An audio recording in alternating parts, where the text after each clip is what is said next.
There are moments when reality seems to wink at you. It's not a dazzling flash or a cinematic miracle. It's something more private, more delicate, almost embarrassing to admit. It's that instant when you glance at the clock and once again, it's 11:11. It's that song that begins to play right when your mind circles back to the same person. It's that book that shows up in two different houses, on two different days, in lives you thought had nothing in common. And yet, it speaks to both of you about the same truth. Perhaps it isn't coincidence. Perhaps it is a language. And if the universe has a language, the question is, are you learning to listen? Before we go further, I want you to breathe and lower your defenses. This isn't a video about fantasies or sugar-coated promises meant to soothe loneliness. I'm not here to tell you what you want to hear. I'm here to reveal what may be difficult to accept. Carl Jung understood that there are invisible forces shaping the psyche. Archetypes, symbols, the endless dance between anima and animus, the shadow you deny, and the self that calls you. When we speak about a soulmate, we're not naming someone who arrives to complete you. We're naming the one who awakens what was dormant inside you. They don't come to fill your emptiness. They come to show you what that emptiness is made of. They don't come to rescue you from the world.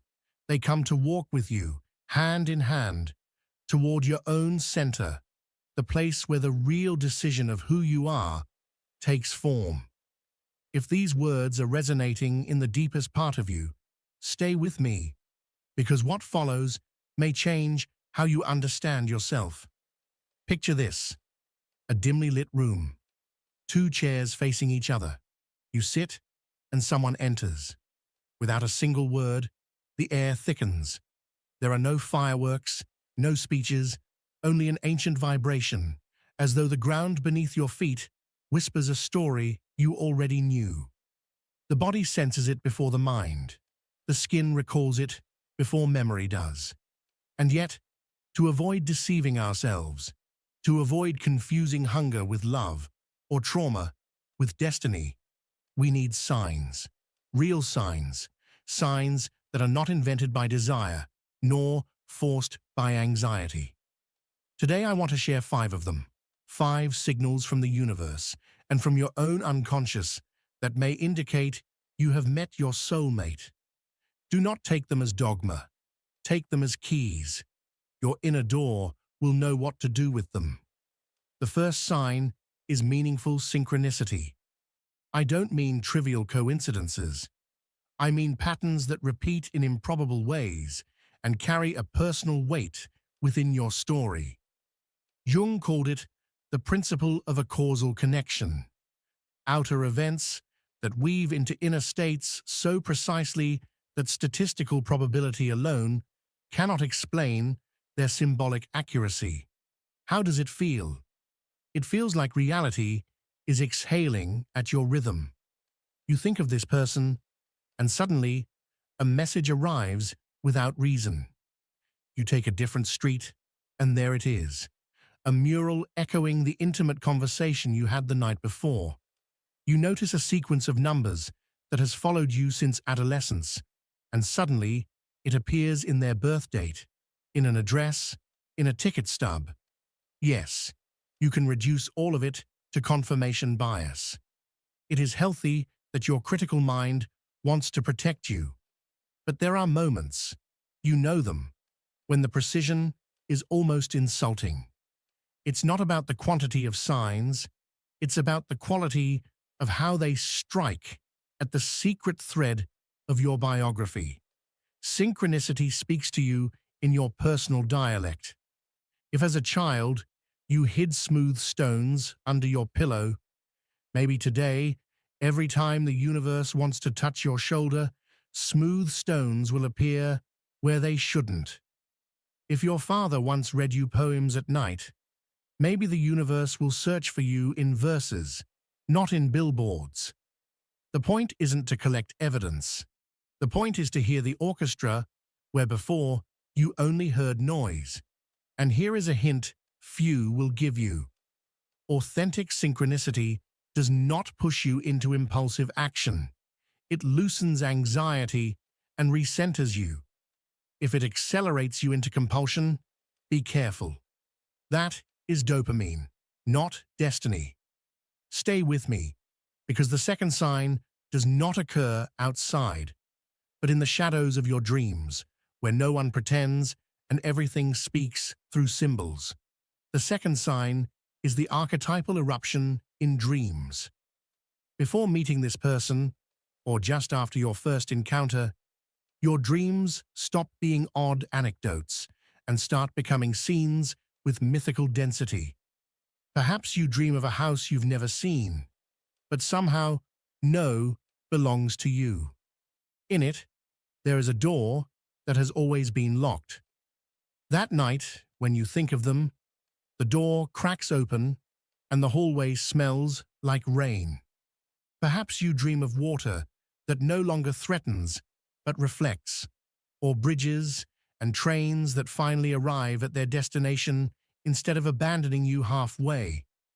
Perhaps twin figures appear, two identical birds, two rings, two candles lit from the same flame. Jung knew the unconscious expresses itself this way, not with arguments, but with images. The meeting with a soulmate often awakens the archetype of the self, and with it come images of wholeness, circles, mandalas, doors, weddings, reunifications. Don't confuse these with anxious dreams, where you chase without reaching or scream without being heard. Here, there is no pursuit. There is revelation. And yes, revelation can hurt, because truth hurts when we've been avoiding it. Write down your dreams. Ask them for clarity. Show me what I do not dare to see. Do it 3 nights in a row, without expectation, but with an open heart.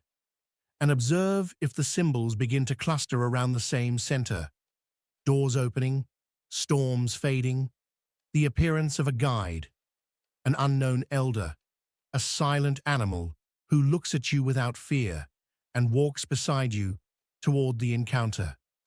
If this truth is opening a new space in your mind, share it with someone who needs to hear it, because when you give words to a symbol, you embody it and you stop being its prisoner. Now comes the third sign, perhaps the most disconcerting of all. It does not sparkle, it does not promise applause, it doesn't seduce. It offers something far rarer, a peace that vibrates. The third sign is sacred familiarity without haste.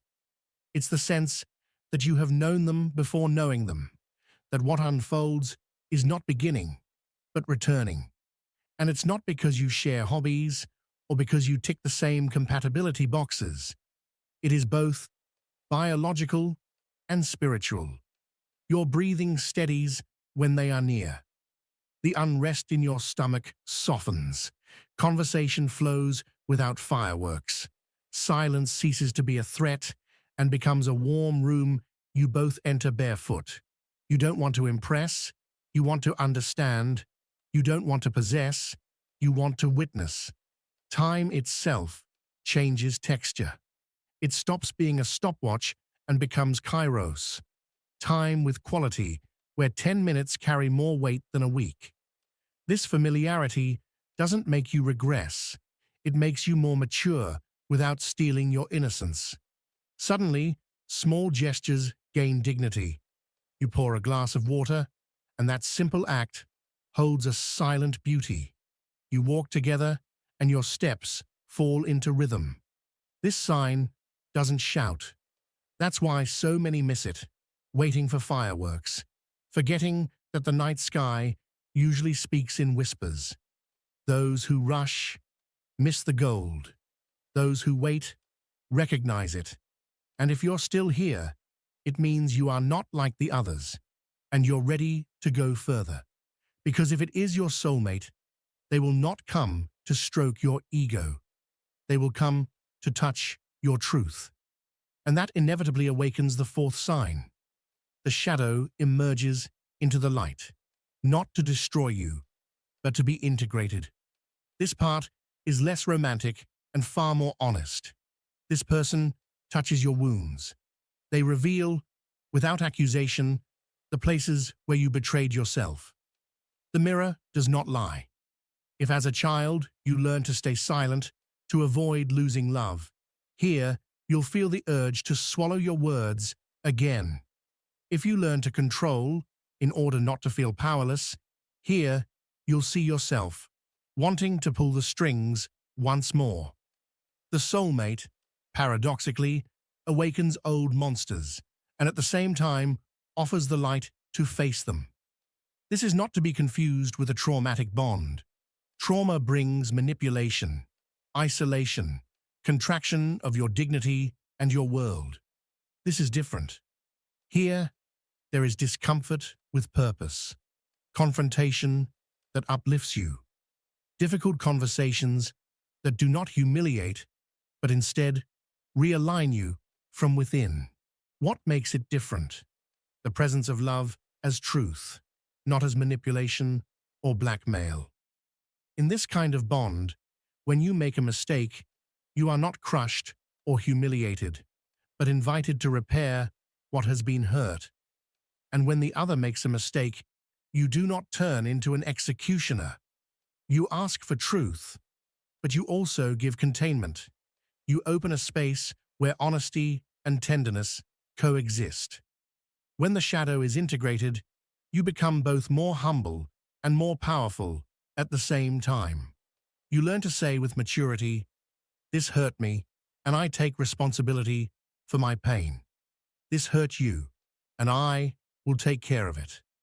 A relationship of this kind becomes an alchemical vessel, a crucible where what is raw is cooked, what is rigid softens, and what is false loses its disguise. You should not trust someone who never confronts you, because that person wants you comfortable, not free. But neither should you trust someone who only confronts you without offering support, because that person wants you broken, not whole. In the meeting of true soulmates, there is fire. Yes, but not a destructive fire meant to burn you.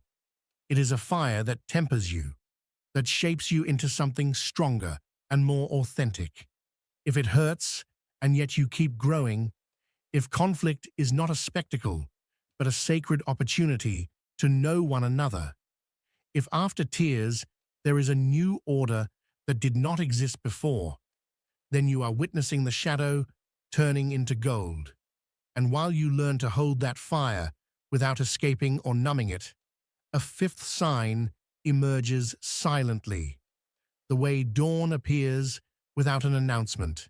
Suddenly, it is already day. The fifth sign is the expansion of purpose and meaning. Your life does not shrink to fit inside the relationship. Instead, the relationship becomes the very space in which your life grows.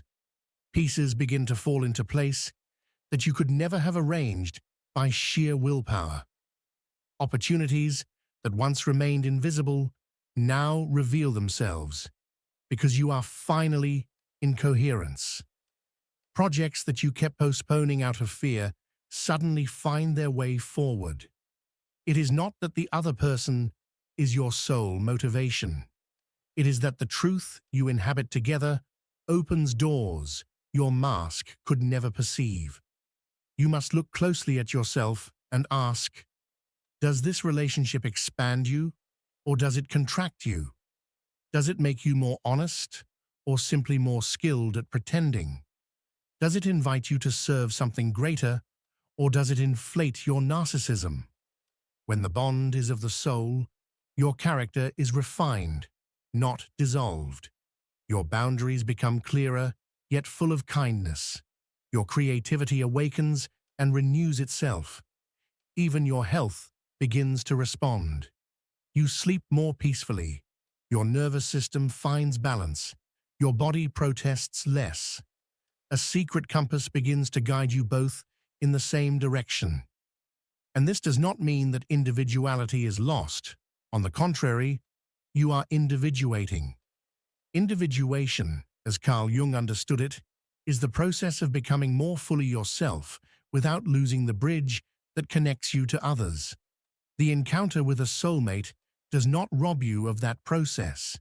It accelerates it, dignifies it, makes it more mature. The distractions that once consumed you fall away like old leaves. What truly matters remains, and it blossoms. No advertisement, no external promise can ever imitate that feeling. The certainty that you are in the right place, not because it is easy, but because it is real. If you find yourself living these 5 signs, meaningful synchronicities, dreams with archetypal weight, sacred familiarity without urgency, the integration of the shadow and the expansion of purpose, then there is something concrete I want you to do in the coming days. First, write down 3 synchronicities that have marked your history with this person. Do not embellish them. Just name them as simple facts. Second, write down your dreams, even if it is only an image, a color, or a single word. Before sleeping, ask with humility, "Show me what I need to see." Third, observe yourself when you are together. Not the words you speak or the gestures you show. Observe your breathing. If it slows down and feels calmer, you are in fertile ground. But if your chest tightens and you feel small, do not lie to yourself. Anxiety also knows how to disguise itself as love. Fourth, choose a difficult conversation you have both avoided and bring it forth with the dignity that both of you deserve. Speak without your mask and listen without defending yourself. Fifth, ask yourself honestly, what part of me is growing because of this bond, and what part of me is withering? If the answers open you up, do not be afraid. To open is not weakness. It is an act of faith, placed in the right soil. Let me tell you a simple story. For months, Anna and Daniel crossed paths in a small cafe that neither of them had frequented before. She went there to write, he to read. They never spoke, but for some reason, there was always a chair waiting for them, always the same one, as if the space itself knew something they had not yet discovered. Week after week, the same book appeared on the table, different copies, but always the same title. She noticed and smiled. He noticed and hesitated. One night, Anna dreamed of a house with 2 doors, one closed and one slightly open. In the half-light, there was a warm glow. The next morning, when she arrived at the cafe, she noticed that someone had taped a child's drawing to the wall, a small house with 2 doors and a sun that looked like a gentle, watchful eye. She laughed to herself. It felt like too much, like life had become a little too symbolic. That same day, Daniel accidentally left behind a notebook. She picked it up to keep it safe with the barista. Inside the notebook was a crumpled receipt, and printed on it was her own date of birth. It wasn't her birthday, just an old ticket stamped with that number. She took it as a kind of joke, a playful wink from the world itself. When Daniel came back the following day to retrieve his notebook, she handed it to him. There weren't sparks or dramatic fireworks. Instead, there was something subtler, something stranger, a comfortable silence, where neither of them tried to shine, where both were simply present. She asked, "Have you ever felt that a place was waiting for you?" And he, without hesitation, answered, "Right now." The months that followed were not filled with the kind of explosive passion that movies promise. They were filled with conversations, gentle, delicate exchanges that placed the soul directly on the table. Anna confessed she was afraid of disappearing in the lives of others. She had become an expert at being the version of herself others needed. Daniel confessed his fear of loss, how he had trained himself to control every detail to keep things from falling apart. They told each other their truths. They looked at each other with tenderness, not in spite of, but because of their fragility. In one of their first disagreements, Daniel retreated into silence. Anna shrank into herself, the way she had learned to do as a child. 2 days later, Daniel returned, not with arguments, not with a victory to claim, but with a gesture that said, "I don't want to win against you. I want to find you. I'm afraid. Can we learn not to run?" That night, Anna dreamed of a wedding in a garden. No guests, no music, only the two of them and a circle of stones. It wasn't a social contract. It was a promise of presence. They began to notice how life around them responded. Projects that had seemed empty suddenly found direction. Doors that had been closed opened softly, without force. Neither of them abandoned who they were. Instead, they became more themselves than ever before. Not because the other completed them, but because they had found, in each other, the most honest mirror. The one that does not let you hide. The one that reminds you gently of who you are when you forget. That is what love does when it is real. It does not scream, it arranges. Still, there is a warning to be made. Many confuse chemistry with destiny. Chemistry is beautiful, precious, and necessary. The body knows how to celebrate an encounter. But if what you call destiny isolates you from your circle, makes you smaller, fills you with shame, justifies violence, or demands self-betrayal, that is not the universe. That is your wound, begging for its familiar dose. The universe does not ask you to betray yourself to prove your love. It asks you to remember yourself so that love can happen without bargaining away your soul. A soulmate is not perfect, and neither are you. Mistakes will be made. Sometimes you will hurt each other without intending to. Yet there is a strange gravity that prevents lies from growing too large. There is a kind of sacred modesty that brings you back to the table, to words, to an embrace that is not an excuse, but a pact. If you find yourself saying, "When they change, then we'll be fine," be careful. Love that waits for life to be different later is often a fantasy.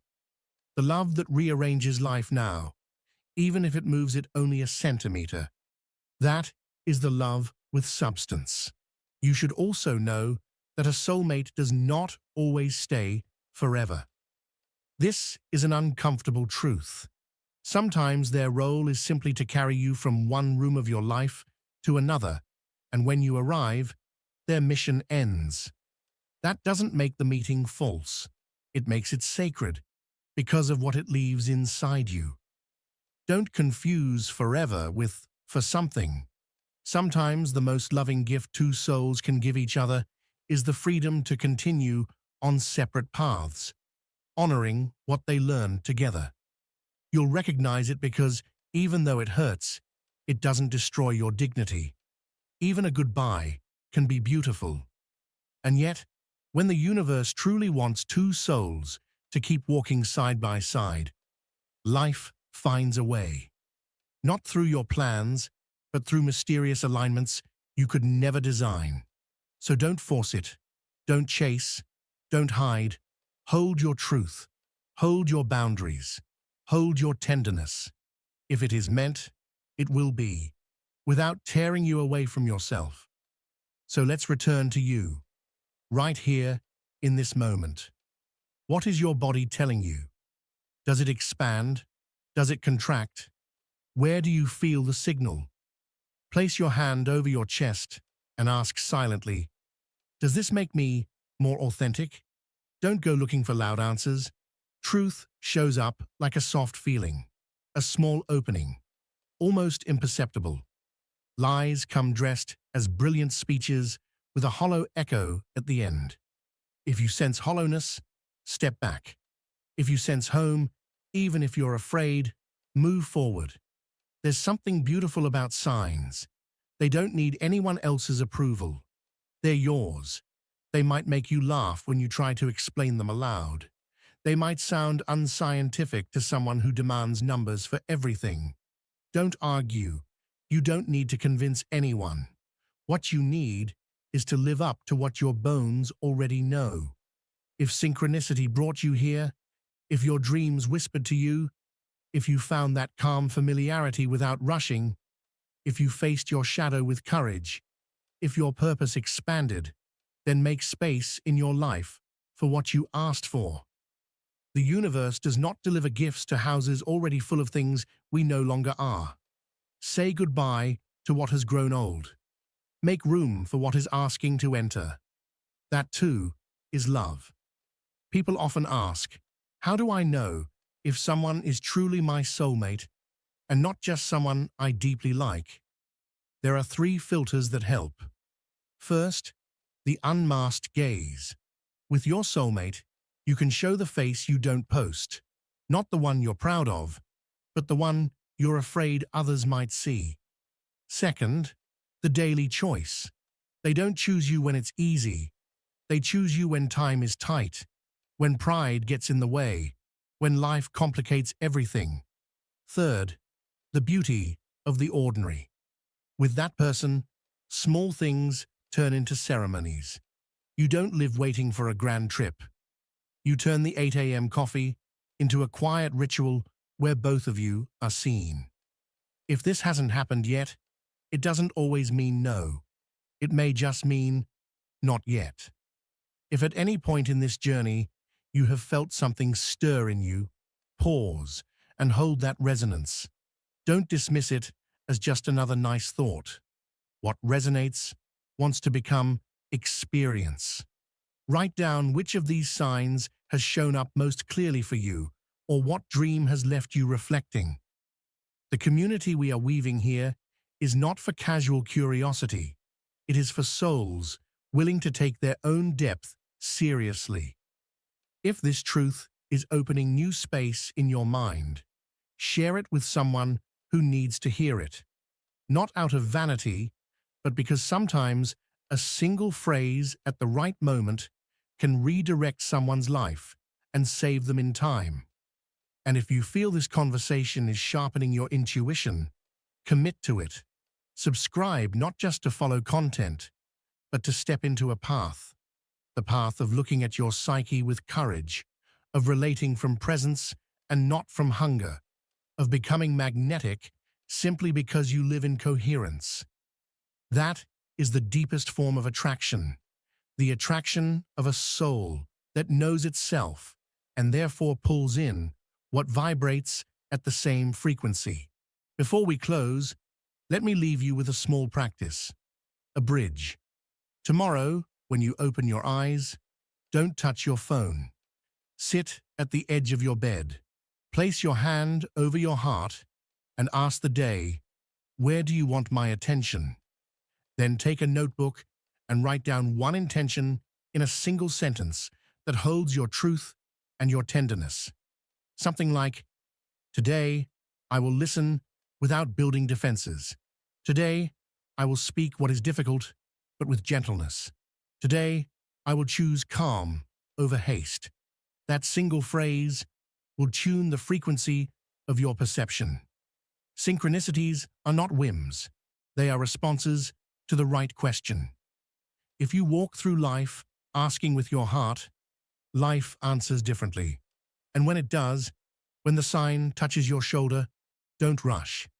Whisper gratitude, take one more step, and care for what you've been given.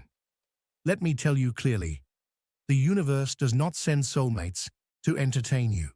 It sends them to awaken you, to help you use your gifts, to heal what still hurts, to invite you to embody the version of yourself that was always inevitable, but that you hadn't yet dared to become. Do not search in desperation. Become someone recognizable to them. Love, when it comes from the soul, does not compete with your purpose, does not bargain with your dignity, does not ask you to wear masks. It looks into your eyes and says, "Here I am, and here you are." And in that recognition, the whole world seems to align, even if the noise outside continues, because the order that matters begins within you. And from there, everything else finally starts to make sense. If you made it all the way here, thank you for your presence. The simple fact that you are still here means something profound. It means you are not like the rest, that you are willing to go further, to see beyond what others barely glance at and dismiss. This space exists for that exact reason, to cross together from.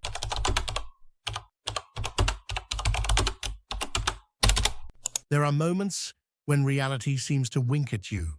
It's not a dazzling flash or a cinematic miracle. It's something more private, more delicate, almost embarrassing to admit. It's that instant when you glance at the clock and once again, it's 11:11.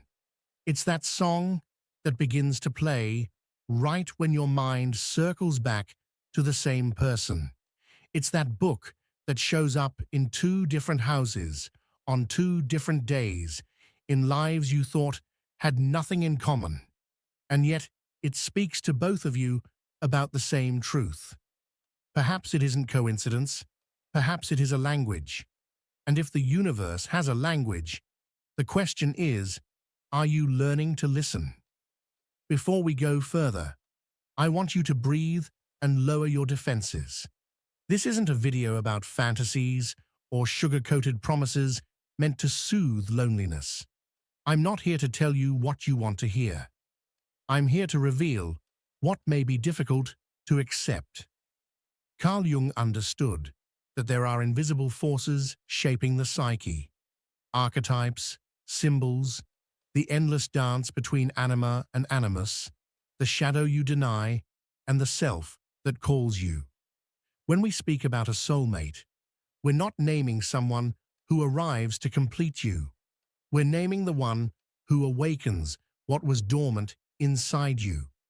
They don't come to fill your emptiness. They come to show you what that emptiness is made of. They don't come to rescue you from the world. They come to walk with you, hand in hand, toward your own center, the place where the real decision of who you are takes form. If these words are resonating in the deepest part of you, stay with me, because what follows may change how you understand yourself. Picture this: a dimly lit room, two chairs facing each other.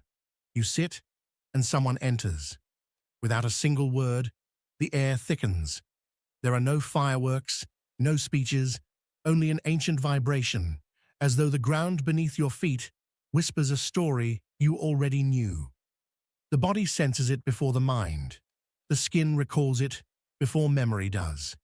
And yet, to avoid deceiving ourselves, they have made you believe that self-love is selfishness, and that is why you remain trapped in what hurts you. Since childhood, we are taught to give, to yield, to sacrifice for others. We are told that true love is unconditional, that we must be patient, that it is normal to endure certain things for the sake of a relationship. But no one teaches us to prioritize ourselves. No one tells us that setting boundaries is also love.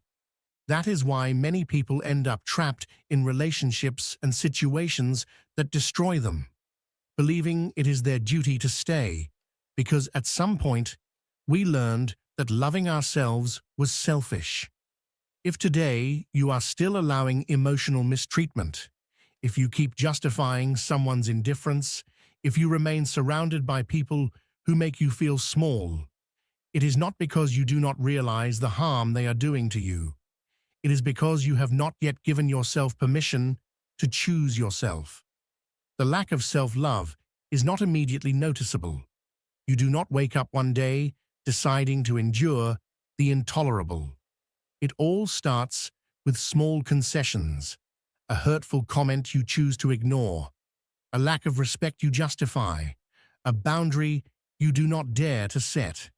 And little by little, you get used to it until you reach a point where you have been hurt so much that you no longer even question whether you deserve more. The problem is that when you lack self-love, you depend on others' validation to feel valuable. And that makes you vulnerable. Vulnerable to relationships that drain your energy, to jobs that exploit you, to friendships that are only there when it's convenient for them. Vulnerable to staying in places where you are not happy because you believe you have no other option. But here is the truth no one tells you. Self-love is not something nice you can give yourself when everything is fine. It is the only real weapon you have to protect yourself from what destroys you. If you do not love yourself, you will stay in relationships that wear you down. If you do not love yourself, you will accept less than you deserve. If you do not love yourself, you will keep repeating the same patterns of pain over and over again, without understanding why you always end up in the same place. But this does not have to continue. Today, we are going to dismantle the idea that loving yourself is selfish. We are going to discover how the lack of self-love keeps us trapped in toxicity, and most importantly, how to strengthen it so that it becomes your greatest protection. Because when you truly learn to love yourself, you no longer have to fight against the toxic. You simply stop allowing it. Since childhood, we are taught that love is something to be earned, that we must behave well, meet expectations, be acceptable to others. We are conditioned to believe that if we do not do enough, we do not deserve to be loved. That belief is dangerous because it turns us into emotional beggars. It makes us think that we must prove our worth in every relationship, that we must give more, endure more, sacrifice more, all in the hope of receiving in return a love that should not require conditions. But when you grow up with this idea, you enter a toxic dynamic without realizing it. You learn to tolerate emotional mistreatment because you believe that maybe you deserve it. Many people allow themselves to be hurt, not because they enjoy suffering, but because deep down, they think that is normal. Maybe they saw their parents in relationships where one always gave in, where love was a constant struggle, where patience was the only way to keep the family together. Or maybe they grew up feeling that if they did not please others, they would be rejected. This is how the idea develops that love is not a right, but a reward. And here is the problem. When you believe that love must be earned, you become incapable of leaving a relationship that hurts you. Think of someone who has been in a relationship where they are constantly made to feel insufficient. Maybe their partner ignores them, criticizes them, makes them doubt their own worth. At first, it hurts. But over time, instead of questioning the relationship, they start questioning themselves. Maybe I'm not giving enough. Maybe if I'm more understanding, the relationship will improve. If I try harder, surely everything will change. And so, instead of walking away, they cling. Instead of demanding love, they beg for it. And every time they receive a little affection, it feels like a reward for their sacrifice. But love should not feel like an occasional reward. Real love should not be something you have to fight for. When you lack self-love, you become vulnerable to toxic relationships, not because you cannot see the harm they are doing to you, but because you convince yourself that you deserve it, or worse, that it is the only thing you can get. But here is the truth. Love is not begged for. Love is chosen. And when you learn to choose yourself, you stop accepting what does not serve you. When you realize you deserve better, everything changes. Toxicity loses its power over you because the only way to break free from the cycle of pain is not by waiting for someone else to love you correctly, but by loving yourself enough not to accept less. We've been taught that love is sacrifice, that if you truly love someone, you must fight, endure, and be patient. That true love withstands everything, that no one is perfect, and that all relationships have problems. And that's how we end up confusing love with suffering. Many people believe that if they are suffering in a relationship, it proves their commitment, that if they stay despite everything, it's because they truly love that person. But what if it's not love keeping us there, but fear? When you confuse love with sacrifice, you begin to justify the unjustifiable. You normalize indifference, hurtful words, and emotional wounds that, though invisible, hurt just as much as physical ones. Every time someone hurts you, you look for a reason to stay instead of asking yourself if you should leave. We all have flaws. I don't want to give up so easily. If I were more patient, things would get better. And so, instead of recognizing the harm, you convince yourself it's normal. But love shouldn't feel like a constant battle. It shouldn't make you doubt your worth or turn you into someone who is always waiting for the other person to change. Emotional dependency makes us cling to something even when we know it's not good for us. It makes us believe that letting go means losing something valuable. But here's the truth. No one tells you. Real love shouldn't hurt this way. When you have self-love, the way you connect with others changes completely. You no longer love from a place of fear of loss, but from the certainty that you deserve to be loved unconditionally. You no longer accept what destroys you just because you're afraid of being alone. You no longer confuse love with endurance or commitment with sacrifice. Because when you truly love yourself, you stop justifying what you shouldn't tolerate. You stop normalizing mistreatment disguised as love. You stop settling for emotional crumbs because you understand that love is not something to be begged for. It's something to be chosen. And the moment you start choosing yourself, toxicity loses its grip on you. Because you no longer seek someone to complete you, but someone to simply walk alongside you. And if that's not the case, then you walk away. Not because you're selfish, but because you've finally realized that no love is more important than the one you give yourself. The relationships we choose are not random.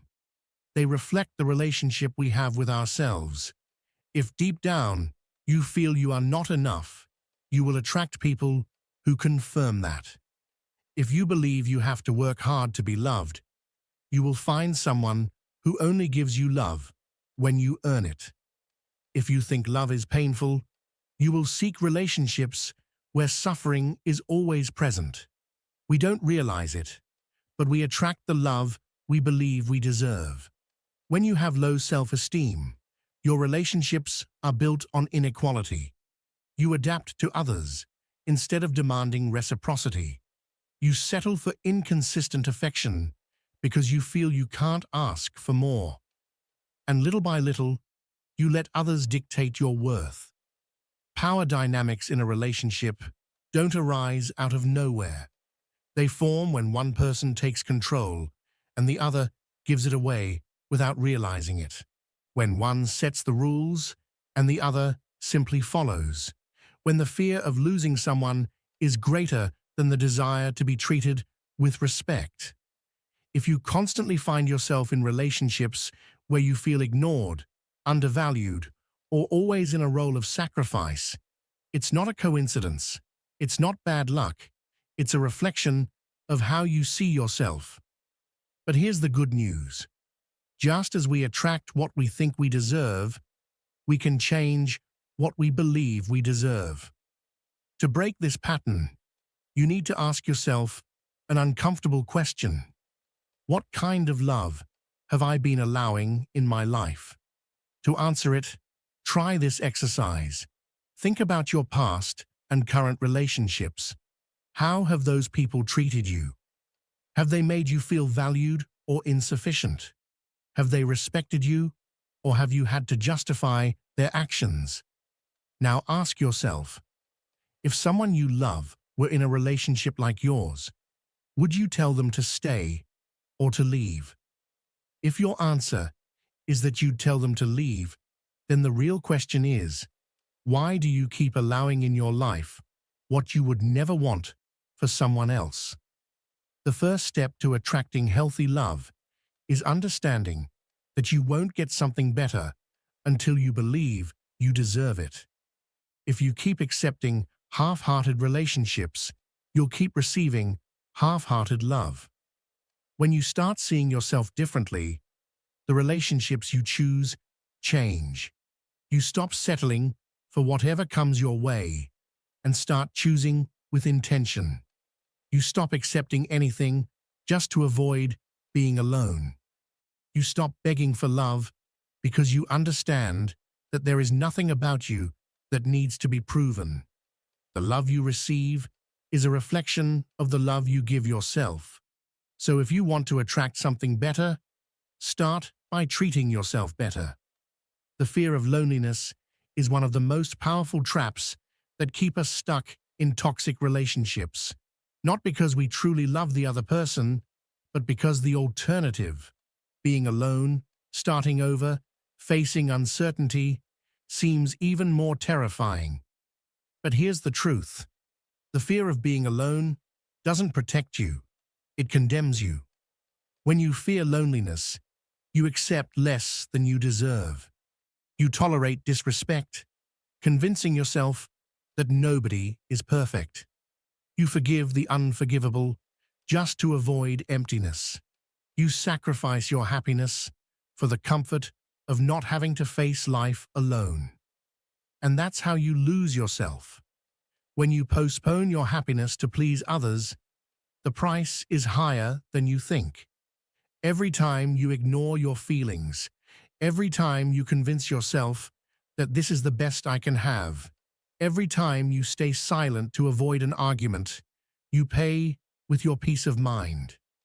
Maybe right now, you think that enduring is an act of loyalty, that staying means you're a strong person, that you truly love the other person, that you're not abandoning what you've built together. But don't confuse love with sacrifice. Don't mistake loyalty for emotional dependence. Emotional dependence disguises itself in many forms. Sometimes it looks like unconditional love, when, in reality, it's fear. Sometimes it looks like patience, when, in reality, it's resignation. Sometimes it looks like commitment, when, in reality, it's self-abandonment. Think about how much you've changed since being in this relationship. Do you feel stronger or more worn out? Are you happier, or have you convinced yourself that happiness isn't that important? Are you still yourself, or have you become a version of you that simply settles? Because when you give up on yourself out of fear of being alone, it's not love.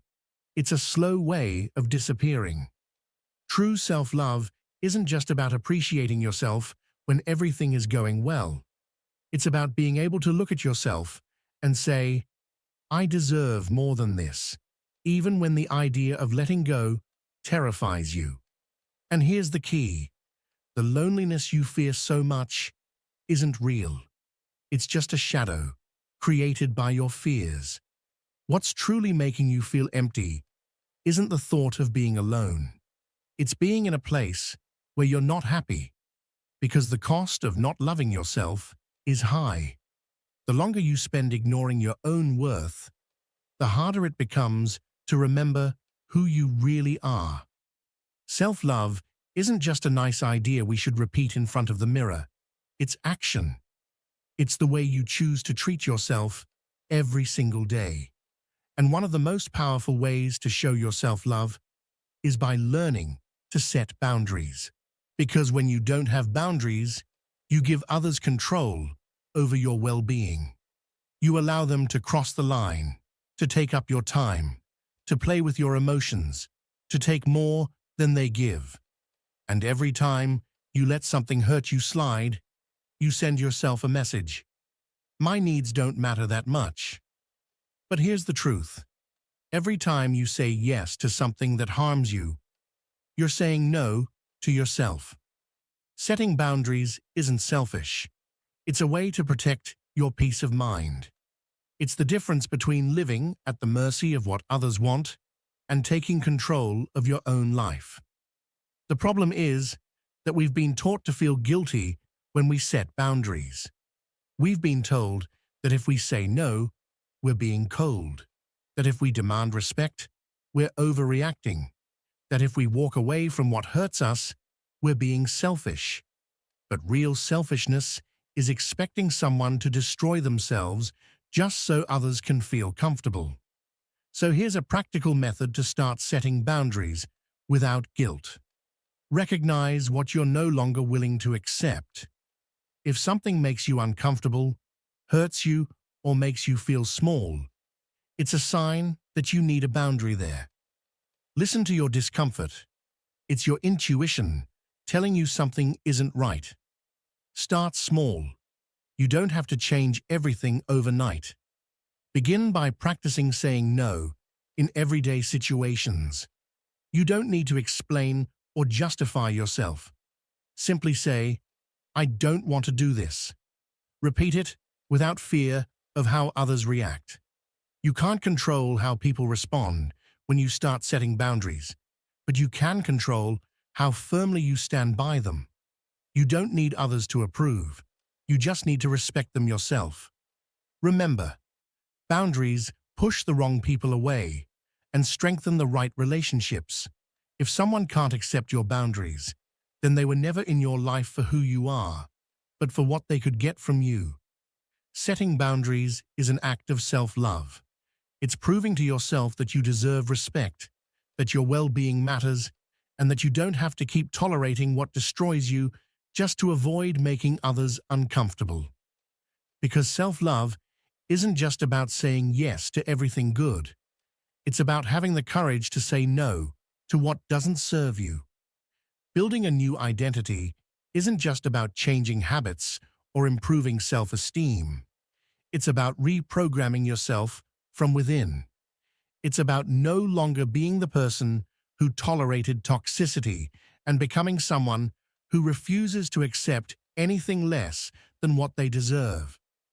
But this doesn't happen overnight. It's a process, a rebirth after leaving a toxic relationship, after learning to set boundaries, after realizing how much time you spent ignoring yourself. Then comes the most important moment, deciding who you want to be from now on. This is where emotional self-sufficiency comes in. Many people believe that the key to healing is finding someone better, that after a bad relationship, the ideal solution is to meet someone who truly treats you well, who genuinely loves and values you. But that's not the point. You don't need someone else to validate you. What you really need is to discover that you can be happy without depending on anyone else. When you become emotionally self-sufficient, you stop searching for in others what only you can give yourself. You no longer need anyone's approval to feel worthy. You no longer seek love to fill a void. You become whole on your own. Think about someone who has transformed their life after being in a toxic relationship. Someone who spent years sacrificing, enduring the unbearable, believing that love meant putting up with everything. But one day, something clicked. Maybe it was a conversation, a breaking point, or simply the exhaustion of giving so much without receiving the same in return. That person decided to walk away. At first, fear was paralyzing. The uncertainty made them doubt. But with each passing day, they began to remember who they were. They picked up old hobbies they had abandoned. They rebuilt their support system. They learned to enjoy their time alone. And little by little, they stopped missing what they once thought was love. That process wasn't easy, but one day they woke up and realized something incredible. They were no longer the same person who had allowed toxicity in their life. And that's the key. It's not just about leaving a bad relationship or distancing yourself from people who hurt you. It's about becoming someone who no longer fits into those toxic dynamics. When you build a new identity based on self-love, your energy shifts. What you once tolerated now becomes intolerable. What once hurt you, you now see with clarity. What you once searched for in others, you now find within yourself. That is the true revolution of self-love. Not just walking away from what harms you, but becoming someone who would never allow it again. Self-love is not something you give yourself only when everything is going well. It's what you need the most when everything is falling apart. We were taught to think that self-love is a luxury, something we can develop only when our lives are already in harmony. But the truth is, self-love is most essential in moments of chaos, doubt, and pain. It's in the middle of a relationship that is destroying you when you need to love yourself the most. It's when you feel empty and lost that you need to hold on to yourself. It's when everyone else lets you down that you need to remind yourself that you cannot let yourself down. If anything you've heard today has made you reflect, I want you to ask yourself this question. What decision have you been postponing out of fear? Maybe it's a relationship you know you need to leave, but you stay because you're afraid of being alone. Maybe it's a boundary you haven't dared to set because you fear others will walk away. Maybe it's a change you've been wanting for a long time, but fear of the unknown has paralyzed you. I want you to think about it and share it in the comments. Your story might be the push someone else needs to make the decision that will change their life. And if this video helped you see things differently, share it with someone who needs to hear this message. Without realizing it, you might help someone break free from what's holding them back. Because in the end, self-love is not just an idea. It's the only real tool you have to protect yourself from what destroys you. And when you make it your top priority, everything that doesn't serve you will eventually fade away. If this message resonated with you, don't forget to subscribe for more content that helps you grow, heal, and discover your true power. Share this video with someone who needs it and join this community of transformation. And remember the words of Carl Jung. Until you make the unconscious conscious, it will direct your life and you will call it fate. You have the power to change your story. You are not a prisoner of your past, but the creator of your future. It's time to wake up and take control of your life. Most people spend more time talking about what they're going to do than actually doing it. And that's precisely why they never arrive where they long to be. Let me tell you something that completely changed my life over 40 years ago. The day I decided to close my mouth and let my actions speak for me was the day everything began to transform. Because here lies the truth no one tells you. Your words don't define you. Your intentions don't define you. Your dreams don't define you. Only one thing defines you before the world and before yourself: your results. And after years of observing the human psyche, I discovered something extraordinary. There is an inverse correlation between how much people talk about their goals and how likely they are to achieve them. The true achievers, those who genuinely transform their lives, share one trait: they act more and talk less, far less. If you've ever wondered why some people accomplish in 6 months what others can't in 6 years, or why so many remain trapped in a cycle of talking, planning, and dreaming without ever manifesting, then now you will understand.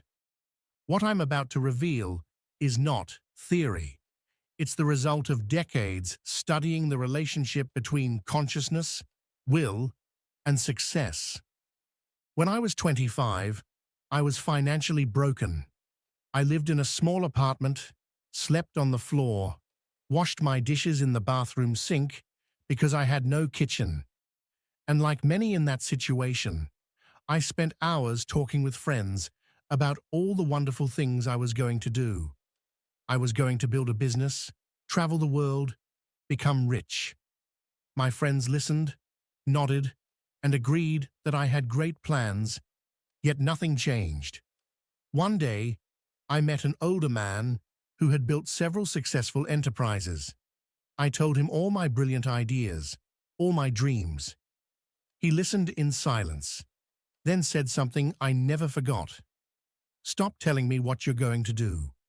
Show me what you did today." That sentence struck me like lightning. I realized I had turned talking into a substitute for doing, one of the most dangerous traps in which the human mind can fall. Let me explain why this is so important. When you constantly talk about your goals, something fascinating happens in your psyche. The unconscious mind doesn't distinguish clearly between the pleasure of talking about an achievement and the pleasure of attaining it. Every time you tell someone about the book you're going to write, the business you're going to start, or the transformation you'll achieve, your brain releases a small dose of dopamine, the neurotransmitter of reward. Your mind records, "This feels good." But here's the fatal problem. You've already given yourself the emotional prize without doing the work. You deceive your own motivation system. You hand your psyche the trophy before crossing the finish line. What happens next? Urgency fades. Motivation dissolves. You feel less driven to act because you've already experienced the satisfaction. That's why some people spend years talking about the same project, the same career change, the same health goal, without tangible results. They become what I call professional dreamers, experts in planning, talking, and visualizing, but eternal beginners in execution. Does this mean you should never talk about your goals? Not exactly, but you must understand a crucial distinction. There is a vast difference between sharing your plans to seek validation and communicating them with strategic purpose. The first weakens your power. The second amplifies it. Think of it this way. When you tell 10 people at a social gathering about your new project hoping to hear, "Wow, that sounds amazing," you are operating from a need for approval. You are asking the external world to confirm your value before you've proven it to yourself. A position of weakness. But when you communicate your plan to a mentor who can guide you, a partner who can help you execute, or someone directly involved in your success, that is strategic communication. That is power directed with intention. Carl Jung once said that until you make the unconscious conscious, it will direct your life, and you will call it fate. This principle applies here. When you talk excessively, you unconsciously give your energy to fantasy rather than to reality. You let the shadow of accomplishment replace the light of action. There's a fascinating study from psychologists at New York University. They followed a group of people with ambitious goals. Half were told to share their goals publicly with friends and family. The other half were told to keep their goals private and simply work on them. After several months, the results were striking. Those who kept their goals private had a far higher success rate. Why? Because all their psychic energy was focused on execution, not storytelling. Now ask yourself honestly, and reflect deeply on this. How many conversations did you have this past week about things you're going to do but haven't yet begun. This isn't about guilt. We've all been there. I certainly lived that way for years. But awareness is always the first step toward transformation. There is something deeply seductive about talking about the future. It feels safe. It feels comfortable. It demands no risk. When you speak about what you're going to do, there's no possibility of failure because you haven't truly attempted anything yet. You can preserve that idealized image of yourself, someone full of limitless potential. But here's the brutal truth you must confront. Unrealized potential means nothing, absolutely nothing. The world doesn't reward you for what you could be. It doesn't respect your intentions, nor does it admire your dreams. The world only responds to tangible results, and those results are built in silence. Let me take you deeper into this truth.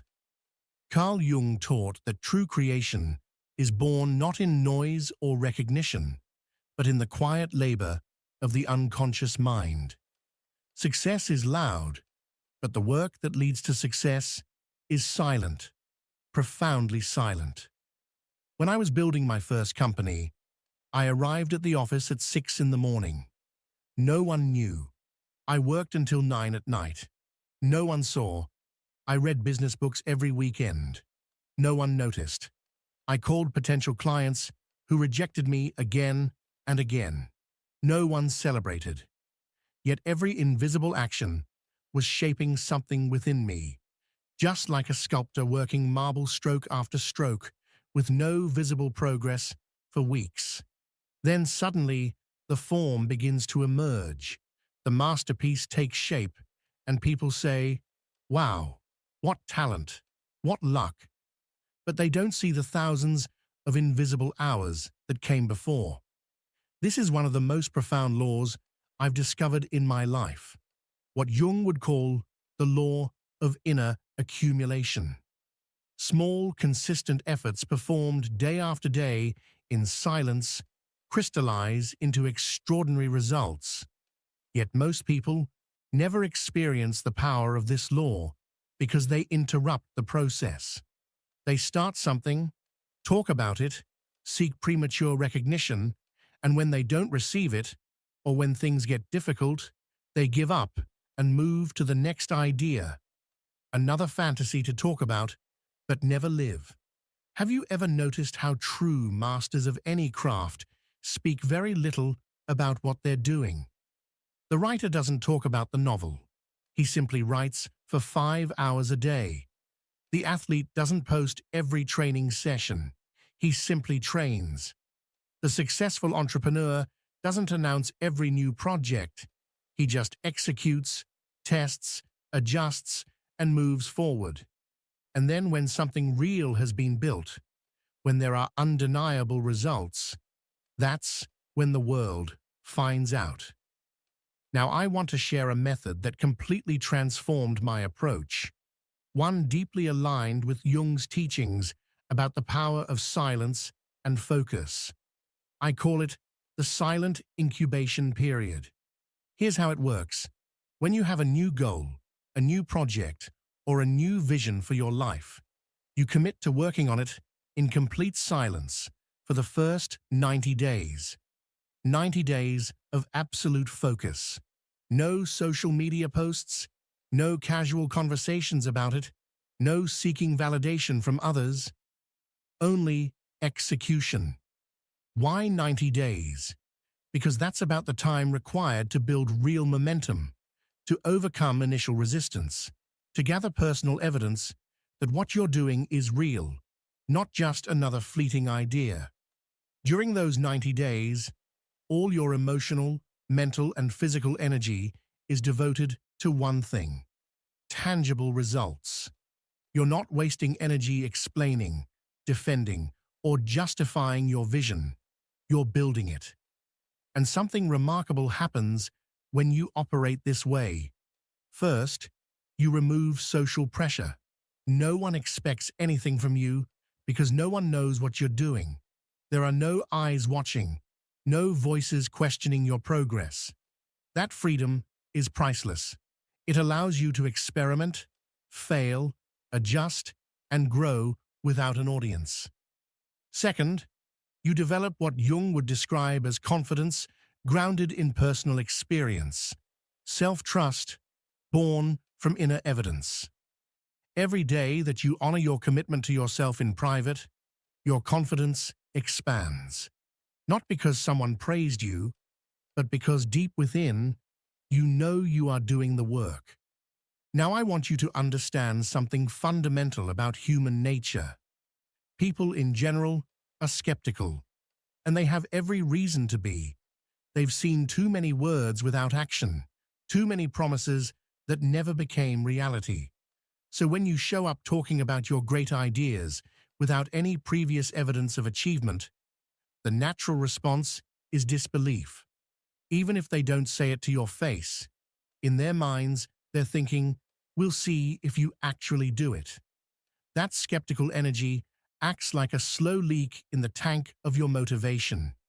You might not notice it, but it's draining you. Because deep down, you know that one day you'll have to prove you were right.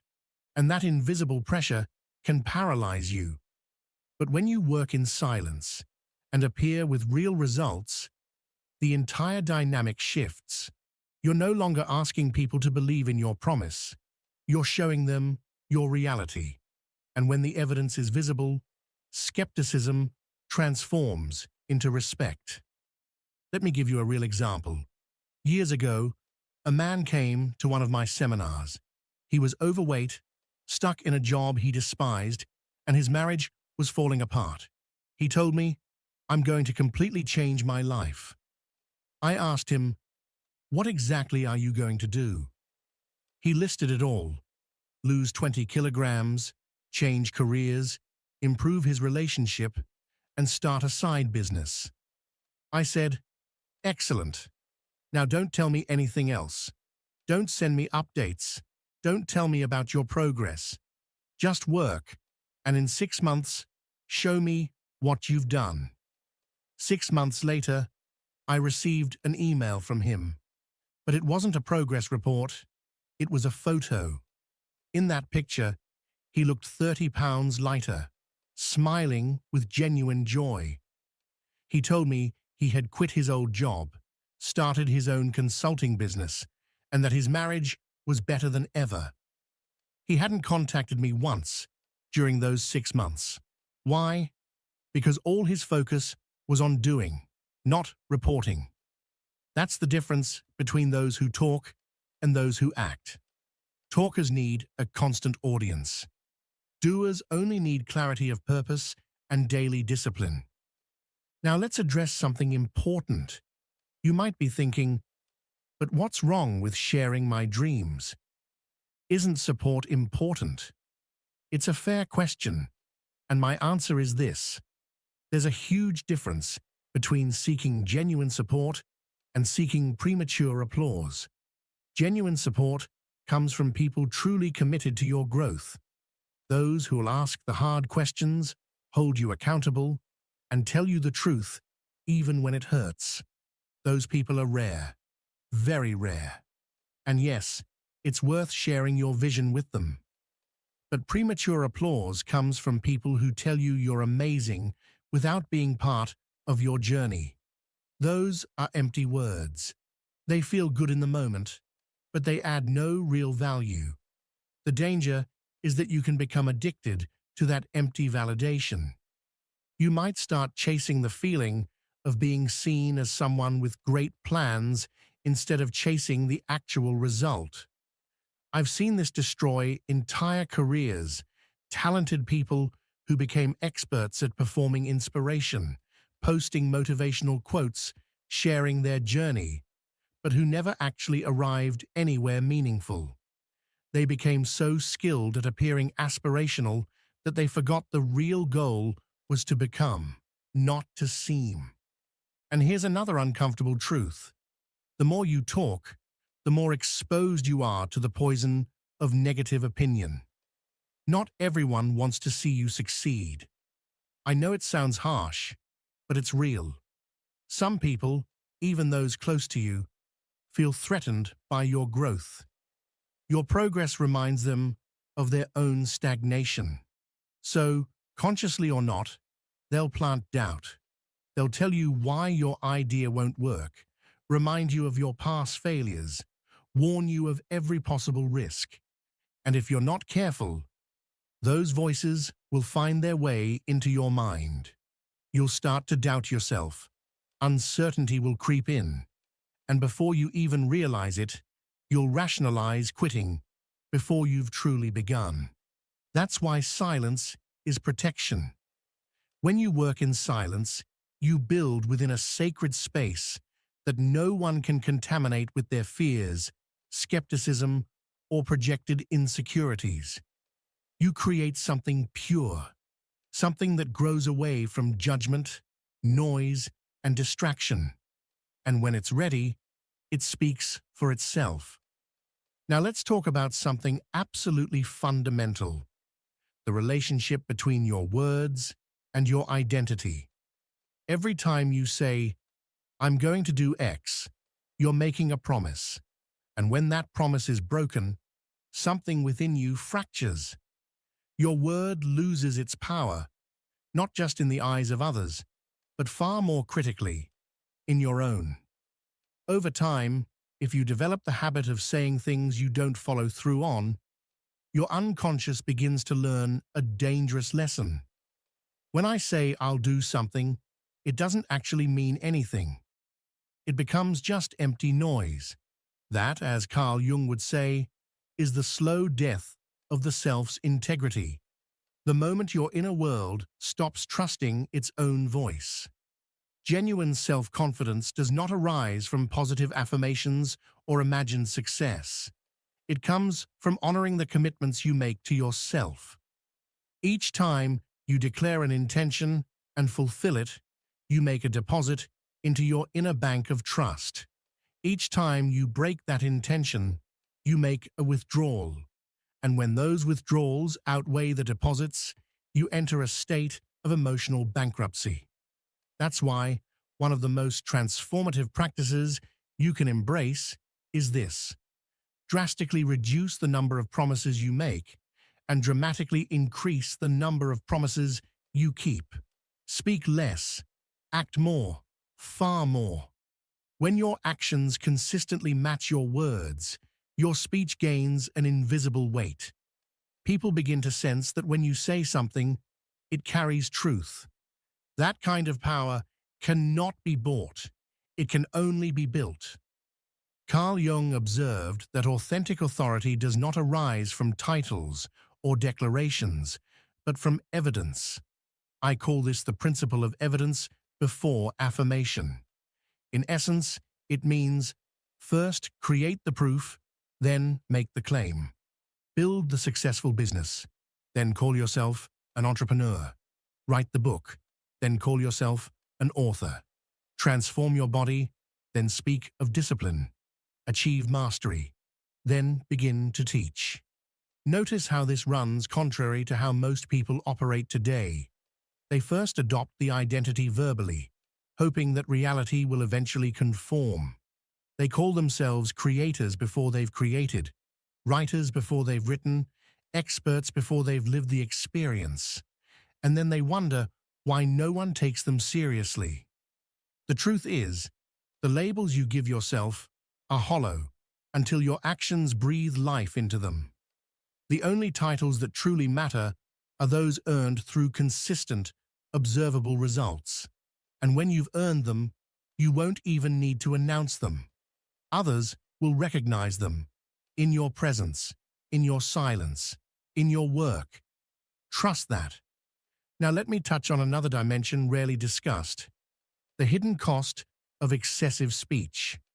Every hour spent talking about what you plan to do is an hour stolen from the doing itself.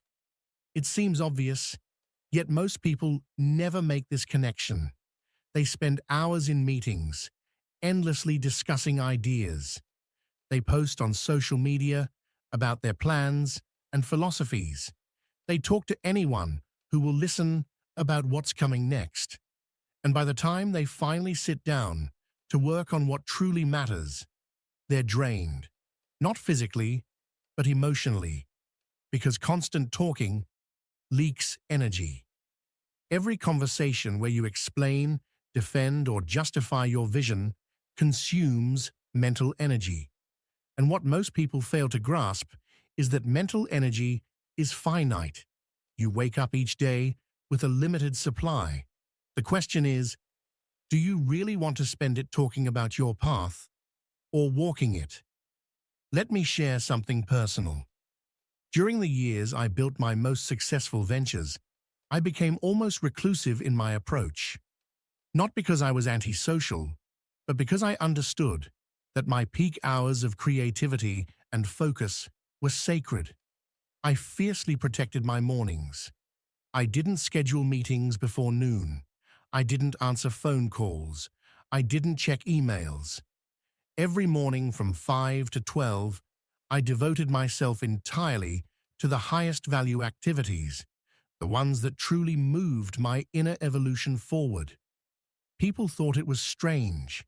Some even felt offended. But I didn't care, because I knew something they didn't.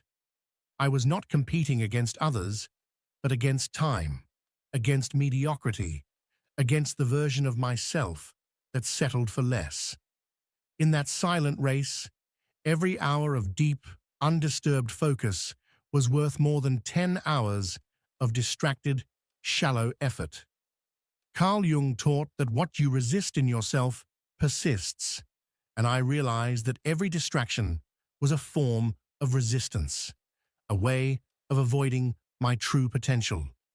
So here's a question I want you to reflect on deeply. What would happen if for the next 6 months you told no one, absolutely no one, about your most important goals? What if you simply woke up every day and worked on them in complete silence, without updates on social media, without casual conversations about your progress, without seeking validation or recognition? Just you, your commitment, and your execution. I'll tell you what would happen. 2 things. First, you would discover who you truly are. Because in silence, without an audience, without applause, without external validation, only your true level of commitment remains. You either want what you say you want, or you don't. Silence reveals truth. And second, if you persist, if you remain consistent, in 6 months, you would achieve results that would even surprise you. Because all that energy you normally waste talking would have been transformed into doing. And when you finally emerge with tangible evidence of your transformation, when what you've built begins to speak for itself, the entire conversation changes. You no longer need anyone to believe in you. You're no longer trying to convince anyone. You simply show what you've done. And before evidence, all doubt disappears. Results carry absolute authority. They are irrefutable proof and speak louder than 1,000 words ever could. Let me share one final distinction that Carl Jung considered essential. There's a vast difference between confidence and arrogance. Arrogance speaks without foundation. Confidence lets results speak. Arrogance needs to announce every small victory. Confidence allows accumulated work to reveal itself naturally. Arrogance is loud because it compensates for inner insecurity. Confidence is silent because it's grounded in real mastery. Truly self-assured people don't need to tell you how good they are. Their work speaks for them, their character shows it, their results confirm it. They don't rely on constant self-promotion because their value is self-evident. That's the kind of presence you want to cultivate. The kind where people say, "He doesn't speak often, but when he does, it's worth listening." And when you look at what he's accomplished, you understand why he commands respect. Now, I know all of this may sound counterintuitive in our era of social media, where success seems to mean constant exposure endless sharing, and personal branding. But Jung would remind us that nothing real can emerge from the false self. Visibility isn't bad. Strategic visibility, at the right moment and with the right audience, can be valuable. But there's a sacred sequence most people ignore. First, you build genuine inner competence, then you share from that place of authenticity. The problem is that most people invert the order. They crave visibility before mastery. They want to appear successful before they've achieved success. They desire reputation before they have the results that justify it. But that's like trying to build a house from the roof down. It eventually collapses. So let me tell you something that may be difficult to hear, but essential to understand. Until your inner foundation is solid, every form of external validation will be fleeting. True power, as Jung taught, is born in silence, forged in solitude, and revealed only through the undeniable evidence of transformation. If you constantly feel the need to talk about what you're doing, it's probably because, deep down, you doubt you'll actually do it. Speaking becomes your way of creating external pressure, because you don't yet trust your own inner force. You seek external accountability because you haven't yet developed internal accountability. And while that might work in the short term, in the long run, it's unsustainable, because there won't always be people watching you. There won't always be applause. You must develop the kind of discipline that operates in private, in the dark, without witnesses. That is the mark of a true professional, a true master of their craft. They do the work when no one is watching. They maintain their standards when there's no recognition. They commit to excellence not because they expect credit, but because that's simply who they are. It's their inner code, and that code doesn't bend depending on who's paying attention. So, how do you begin to embody this? How do you go from being someone who talks a lot to someone who truly acts? Here's the exact process that Carl Jung would have advised, because it reflects the path of individuation, the journey from dependence on the outer world to mastery of the inner one. Step 1. Take an honest inventory. Write down every goal, project, idea, or plan you've talked about in the past 6 months but haven't taken meaningful action on. Be brutally honest. This exercise may feel uncomfortable, but it's essential. You must confront the gap between your words and your actions, between the persona you project and the self you are becoming. Step 2. From that list, choose one, just one, the most important one, the one that would truly transform your life if you accomplished it. And make a sacred commitment to yourself for the next 90 days. You will not speak of it to anyone, except those who absolutely need to know, because they are directly involved. Everyone else, silence. Step 3. Design a specific daily plan of action. Not vague intentions like, work on my business, but concrete actions. From 6 to 8 in the morning, I will call potential clients. From 8 to 9 at night, I will write 1,000 words of my book. Specificity is power. Vagueness is the enemy of manifestation. Step 4. Each night before bed, write in a private journal what you actually did that day toward your goal. Not what you plan to do tomorrow, but what you accomplished today. This record becomes your evidence, your proof to yourself that you are honoring your word. Over time, that accumulated evidence becomes unshakable confidence, a quiet power that no one can take away from you. Step 5. When you feel the temptation to talk about your progress, redirect that energy into doing. Every time you want to reach for your phone and post an update, instead, work 30 more minutes on your project. Transform the impulse to speak into fuel for action. And finally, step 6. After 90 days, evaluate. Look at how much farther you've gone, working in silence compared to when you constantly sought validation. You'll be amazed by the difference, and once you experience the power of this way of living, you'll never want to return to the old one. Now, understand this. Carl Jung never suggested isolation, but transformation. The goal isn't to become a hermit who never shares anything. It's to build a relationship with your inner authority so strong that external validation becomes irrelevant.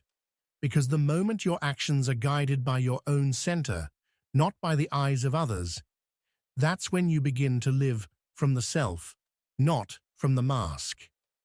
I'm not suggesting that vulnerability or communication are wrong. What I'm saying is that there is a time and place for everything. And in the critical stages of creation, when you are sowing the seeds of your future, silence becomes your greatest ally. Protect those seeds. Do not expose them to every passing wind. Give them the space to germinate and grow strong before showing them to the world, because here lies the truth. The world does not need to hear your plans. The world needs to see your results. Humanity is drowning in words and starving for proof. So be among the few who demonstrate instead of declare, who show instead of speak, who prove instead of promise.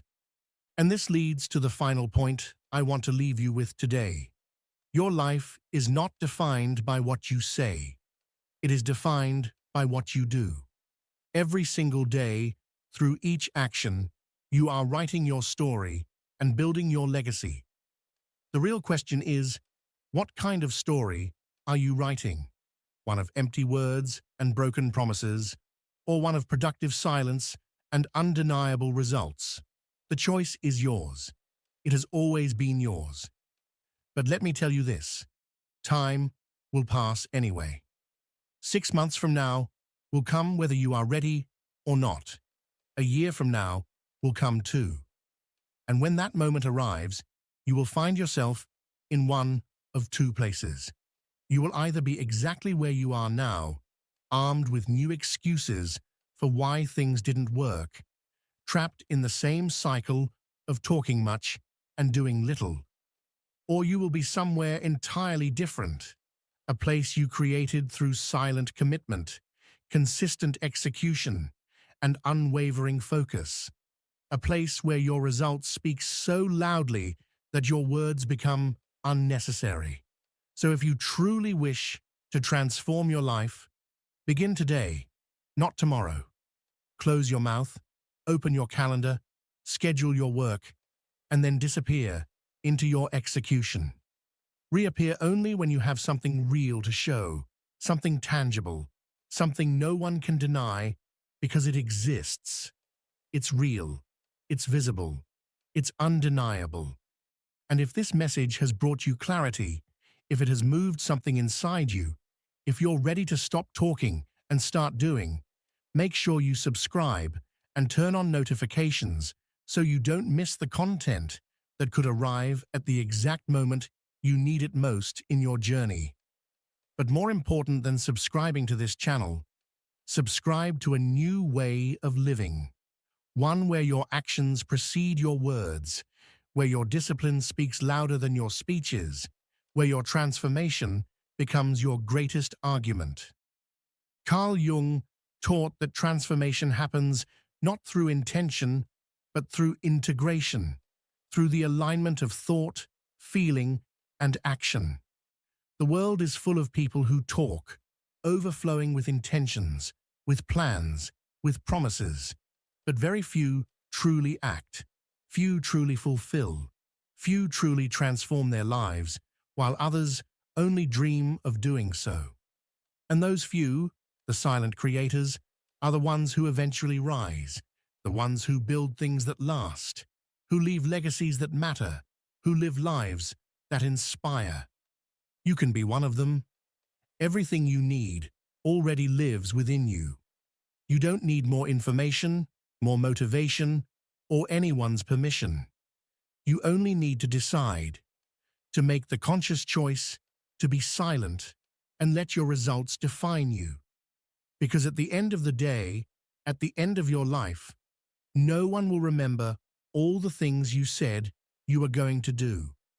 They will remember what you actually did, the impact you created, the lives you touched, the problems you solved, the dreams you brought to life. That is your true definition. That is your real legacy. So go out there and build it. Quietly, purposefully, with unwavering determination. And when the world finally witnesses what you've achieved, you won't need to say a word. Your results will speak for you with a power no words could ever match. Remember this, you are one decision away from transforming your entire life. Decide now, act today, and let your results tell the story your words never could. See you in the next video.